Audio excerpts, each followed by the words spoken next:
আচার আমার খুবই প্রিয় একটি খাবার। প্রতিদিন খাবারের টেবিলে আচার যেন আমার রুচিকে বাড়িয়ে তোলে। বিভিন্ন ব্র্যান্ডের আচার আমি ট্রাই করেছি, কিন্তু এটার স্বাদটা যেন আমাকে ঘরের কথা মনে করে দেয়।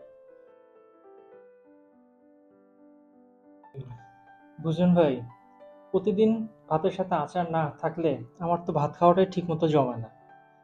বিভিন্ন ব্র্যান্ডের আচার আমি ট্রাই করেছি, কিন্তু বর্তমানে এই ভালো ব্র্যান্ডের সাথে যে স্বাদ এবং কোয়ালিটি আমি দেখছি, আসলে তার সাথে আমি অন্য কিছুর তুলনা করতে পারছি না। এই ভালো ব্র্যান্ডের এটা যেমন খাঁটি তেমন সুস্বাদু। আপনিও ট্রাই করে দেখুন না। আগে যখন মা ঘরে আচার তৈরি করতো, ন্যাচারাল একটা ফ্লেভার থাকতো। ঠিক এরকম ফ্লেভারটা আমি ভালো ব্র্যান্ডের আচার থেকে পেয়েছি। ধন্যবাদ ভালো ব্র্যান্ডকে এই ঘরোয়া স্বাদের সুস্বাদু এবং বিশুদ্ধ পণ্যটি আমাদের হাতে তুলে দেওয়ার জন্য। আশা করছি ভবিষ্যতেও এর গুণগত মান অক্ষুণ্ণ থাকবে। ভালো ব্র্যান্ড বিখ্যাত নয়, কিন্তু খাঁটি এবং গুণগত।